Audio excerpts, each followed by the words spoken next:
Anyone who watches my videos will have seen a previous video, or 4 videos I think, in which I detailed how I scratch built an 1888 Sharp Stewart locomotive, the very first version of the Class B that worked the Darjeeling Himalayan Railway.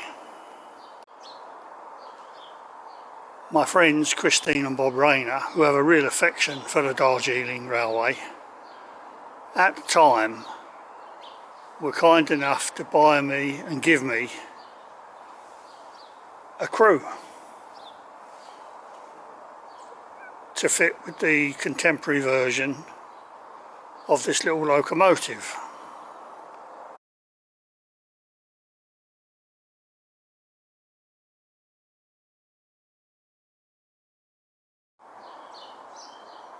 Subsequently, Bob and Christine built and very kindly donated to me a rake of carriages to go with the little B class. Not completely sure, but I think if I remember rightly, Bob said that he did most of the construction and the painting, and Christine probably did a bit of the painting and also the covers to the covered wagons. How lucky am I? A couple of contemporary photographs showing the sort of rakes of carriages that the B class might have carried or did carry.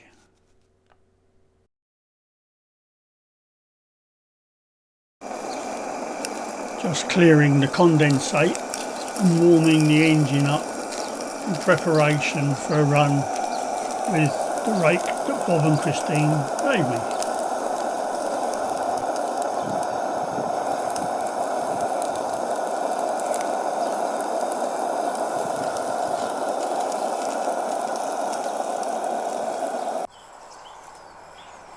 Thoroughly warming the engine before the run.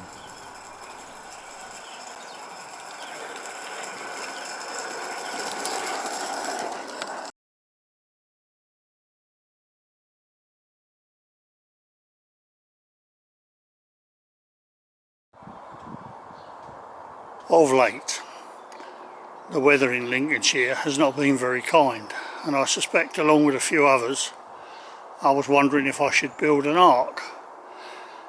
And I didn't want to run the rake of carriages in the pouring rain for fear of damaging things. Today is the 22nd of January 2022. And for a change, it looks as if it might not rain for an hour or two. So I'm going to give the Darjeeling and this rake their first run.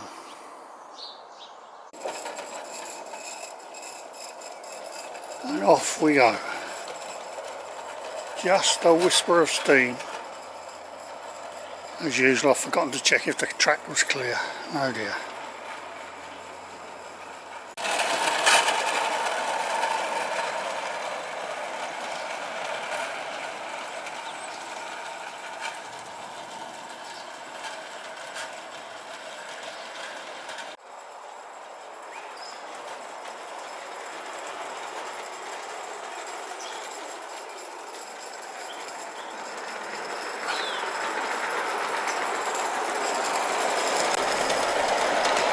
One of the few advantages of running at this time of year is the incredibly atmospheric plume that you get from the exhaust up the chimney.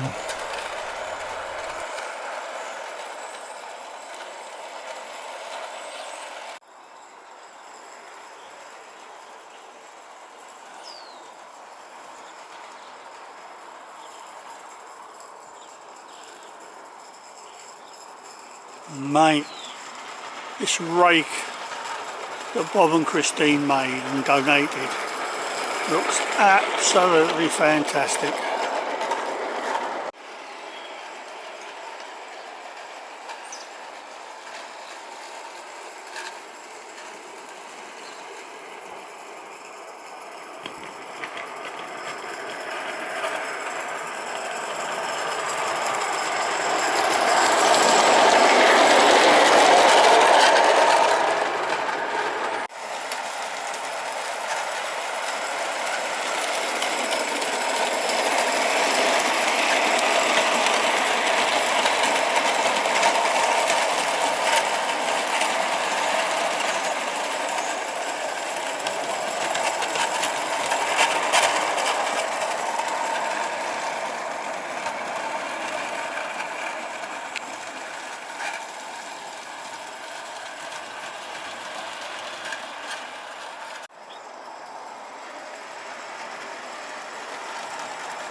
thing that totally irritates me about this little locomotive that I scratch built is that I cannot get the axle pump to work reliably, and I keep having to stop, top the boiler up with the E-knot valve. Trouble is, without substantially disassembling the locomotive, because of the stupid way I designed it, it's almost impossible to get the axle pump out, and I just at the moment can't face the amount of disassembly that I'd need to do. And of course there'd be every prospect that it wouldn't run so well if I did take it apart and put it together, that is.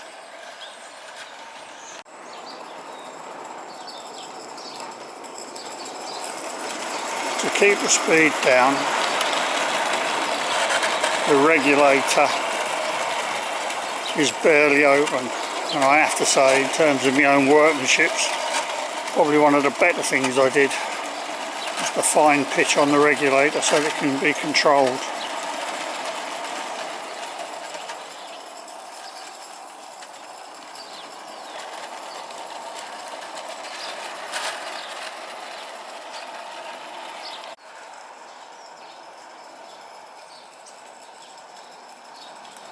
Bob and Christine, I cannot thank you enough.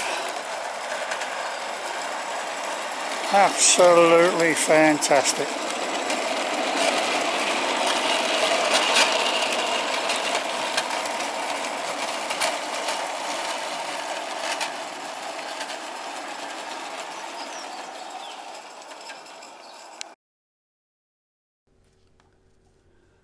A couple of parting shots of the prototypes in the Himalayas.